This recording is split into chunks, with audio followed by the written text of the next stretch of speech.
we are, safely on the train with half an hour to spare. Zoe's seat just up there, and mine is this middle bed that's not yet been made. So I'm going to be a little jazz sandwich in between this Indian family opposite. Should be fun, I'm sure. Yeah, for this journey we have perhaps somewhat foolishly booked a non-AC sleeper, not knowingly, but that's what we've done. And yeah, it's very hot. Let's hope the fans can keep us as cool as we really want to be, because yeah, it's very hot here at the moment.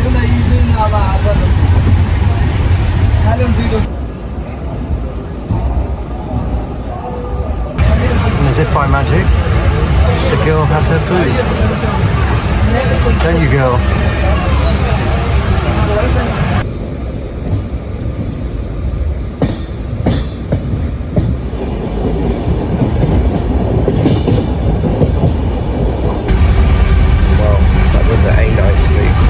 Necessarily say it was a good one.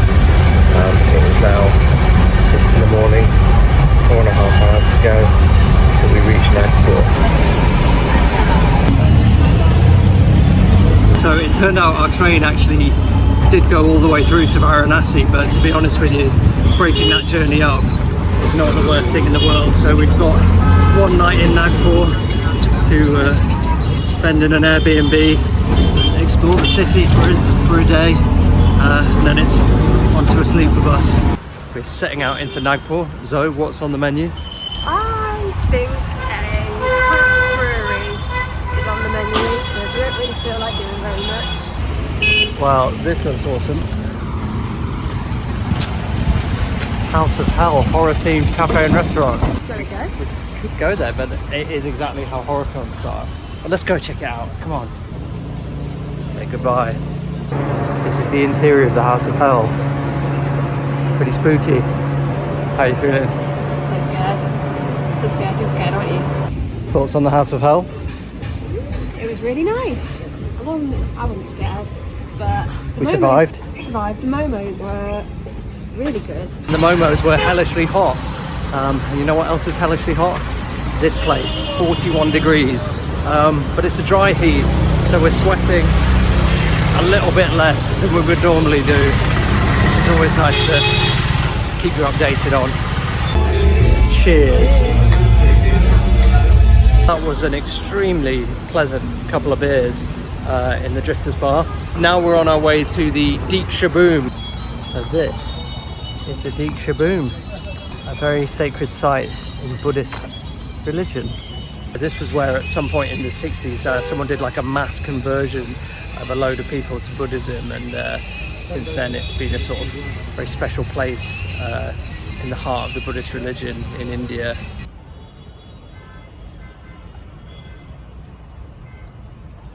It's really cool. Not sure if I was pronouncing it right earlier. It's called the Deekshabhoomi. Hopefully that is the correct pronunciation. Bit of cricket practice going on here. And some geese. Hope there's not any foul play. This big old tree here is the Bodhi tree apparently. So he's off to investigate. Yep, it definitely is the Bodhi tree. It's very impressive and beautiful. Got to say we're both big fans of the logo of Nagpur, a cobra striking at the sun.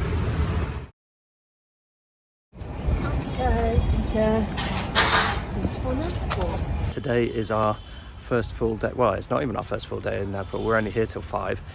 Then we're on a bus. But yeah, we're just going to go out and have a little explore. I do just want to say, while it's on my mind, that it has now been months since we bought loo roll. We are, I think it's fair to say, both bum gun converts. It's the future. We've come to this lovely little urban oasis. I think it's East Sangha Park. You'll notice these trees painted white and red.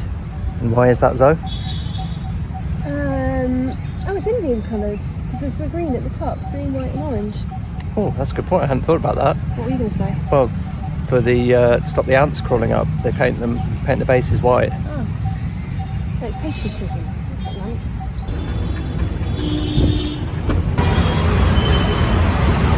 Literally just got out of a taxi already been snaffled.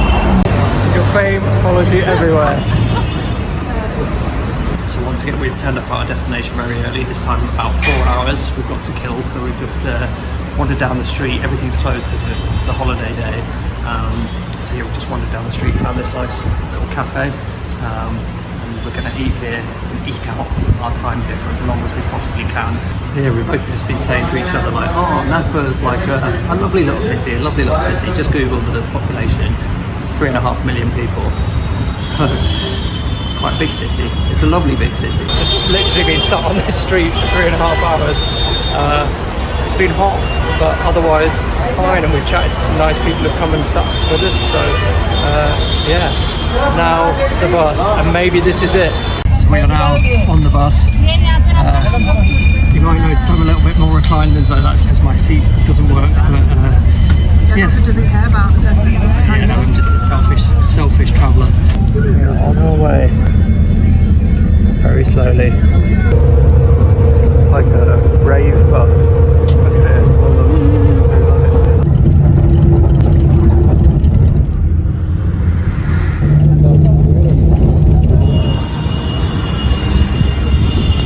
So guess what? That's our last big bus journey in India. Yeah. Truly, 17 hours well spent. Yeah, I've had about 1 hour's sleep. I think we've had 3. So we will be sleeping when we arrive. It's now about 26 hours since we properly slept. But it's also about 20 hours since we ate. So we've put sleep to one side and we've come to the Brown Bread Cafe. We're up here on the rooftop with quite incredible views over the Ganges. And yeah, we're just going to get some food and then we're just going to go back to the room and veg out. Come in search of an ATM so we can pay our hostel bill, but there's a little madman outside the one that we found who took great pleasure in telling us that it wasn't working and then cackled to himself extensively. So we're going to give up and just go because it's very hot here. It's about 42 degrees at the moment. So we're just going to go have some sleep and deal with the money worries when we wake up. So we've just got some rest for about 4 or 5 hours and now we've just come down to the banks of the Ganges to investigate what's going on, and it seems like quite a lot's going on. Everyone's sort of gathered to watch this ceremony that's about to take place.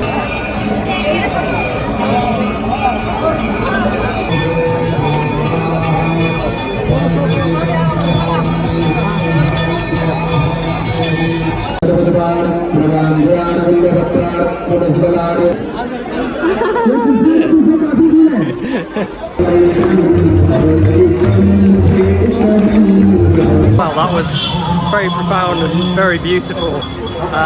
Not sure what any of it meant, so we're going to do a bit of reading and find out, and then go back and see it another night as well, because apparently it's quite long as well. But yeah, incredible. First thing to see, would you say? I would say indeed. After that amazing ceremony, got to fill one's belly, and that'll do it.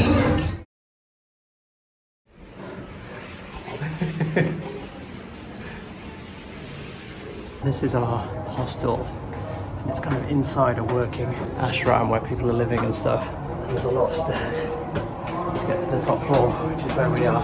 This thing is a blooming nightmare. I've banged my head on it many times. Yeah, this is the view from our rooftop, and there's the Ganges down there. And this is our room, which of course comes with a free lizard. So it turns out those ceremonies last night were what's known as Ganga Aarti, and they're basically just sort of a big ceremony that takes place every night to praise the life-giving Ganges, or Ganga, whichever you prefer. And yeah, it's really nice. So they sort of ring the bells to ward off evil spirits, and then they light lights to sort of show the path or something like that. We're going on a guided tour later today, so I'm sure we'll get a bit more explanation around that.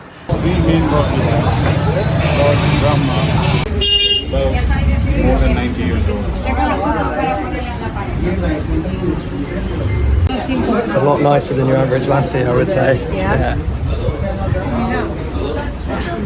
So So we're about to head down to the burning ghats where they cremate the bodies, and obviously you can't film any of that. But yeah, a bit daunting to see what it's like.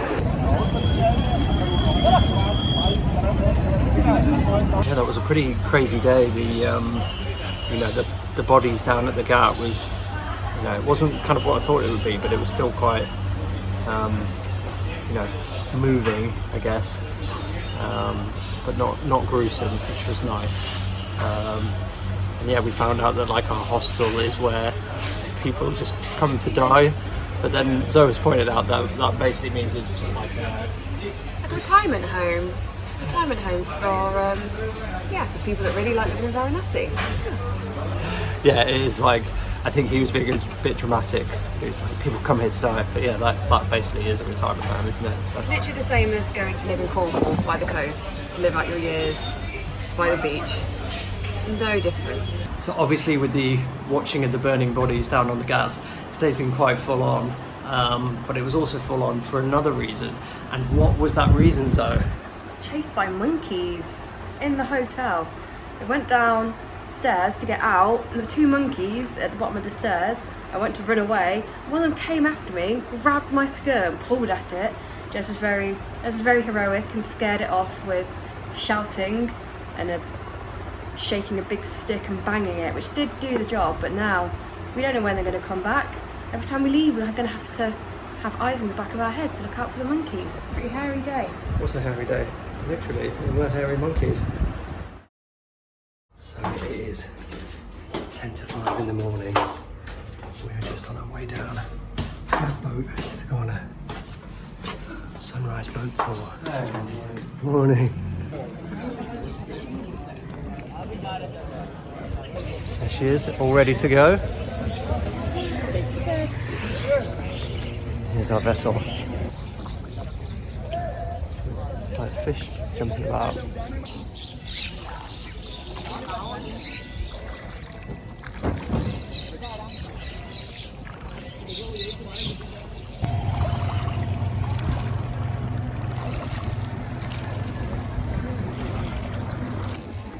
Our guide's just been telling us that in the monsoon the water gets as high as that sort of Raja Ghat sign up there. This is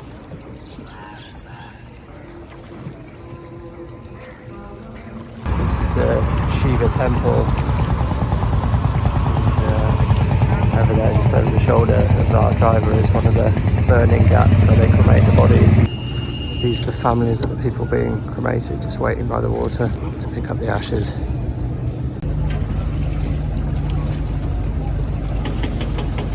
Really peaceful and lovely. It's very contemplating right now. Yeah, I love it. I'm really glad we awoke early to see this. So this apparently was the King's old palace, and it's now a swanky hotel. 10 to 6 in the morning now, and you can see it's really kicking off on the banks of the Ganga. You don't want to compare that with any other ghat. These steps are a new construction made by Modi, so that people can get up to the main temple, which is behind there. So we're coming up now to the burning ghat that we went to yesterday. I think it's a sort of respectful distance to film from, so I'll try and film a little bit and just sort of talk you through the process and what happens. So that red temple there is where they light the fire, and there's basically been a fire burning for like 3,500 years, maybe 2,500 years, but a long time. Continuously burning, so everyone lights their pyre from the flame in that red temple, and then they go down into these pile here. Obviously you can't see that much of it because there's building works in the way, but yeah, basically they then light, and the family circles round the pyre and then lights it, and then they wait like 3.5 hours that it takes for the bodies to burn, and then come and sprinkle the ashes in the river. And this one runs 24 hours a day. There's always ceremonies taking place. The sun has fully risen now. It is broad daylight, so we head back towards our departure point. Well, that was a really lovely experience. Just very chilled. Saw the sunrise, saw the ghats, and got a sense of how big the city was, and saw some of the beautiful old buildings. yeah, highly recommend doing that if you're in Varanasi.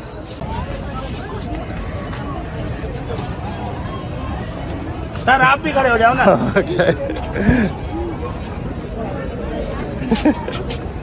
We now just walk along the banks of the Ganges in the heat, which is making my hair fall out like crazy. That's how hot it is. So fortunate to have a good mane, me less so. But apparently our guide told us yesterday that karma is stored in the hair. So if it does all fall out, at least I'll have a fresh slate of karma.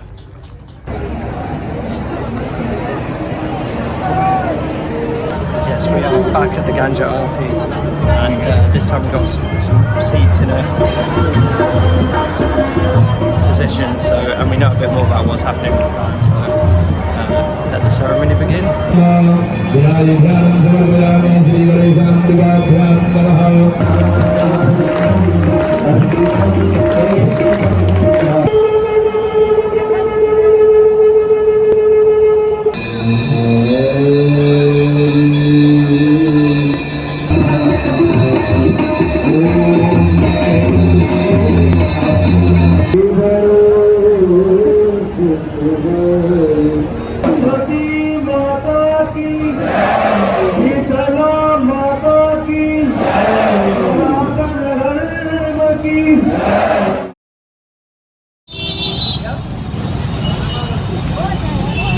This morning the intense heat of our room has woken us both quite early, so it's only 7:30, but we're already out on the street.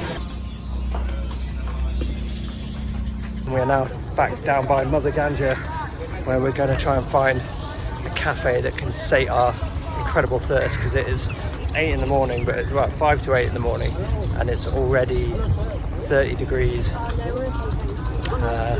it's hot. No, we're good, thanks. That kid was not happy about his early morning dip in the Ganges, I think it's fair to say. This temple here is sinking into the ground. It's extremely hot today. I think it's the hottest it's been on our travel. It's 43 degrees right now. So how hot are you right now? It's so hot. It feels like I'm in a desert. I feel it burning my skin. Yeah, it is a searing heat. So we're once again going to scuttle off inside. And in the words of Peter Tosh, we will be coming in hot. Monkey fight going on.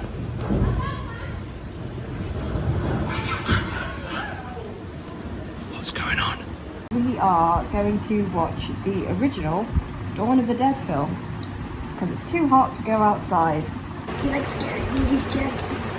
I do, yes. You do? Oh, I do, great. yeah. I do too. I was just asking. Oh, yeah. So after getting all zombied up with Dawn of the Dead double bill, 1978 original, 2004 remake, we have now headed out onto the streets where, yeah, everyone would absolutely savage us if they turned into zombies. But hopefully that won't happen and we'll be able to enjoy a nice dinner instead. We're in a Roma restaurant in Varanasi town. We have about 4 hours to kill before we need to leave for our train.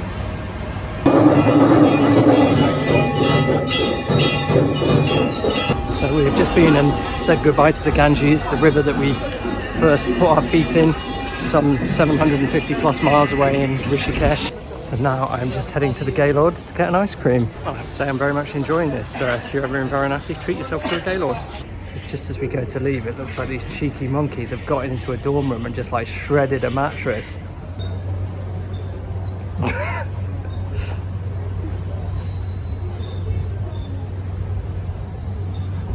So I just walked down the stairs with this monkey stick thinking that one over there was the thing, and then didn't see this one here and it's come for me. Bloody hell. Yeah, let's get back up because they'll come for us. So, will we make it past the monkeys and get to our train on time? We can find out about that in the next video.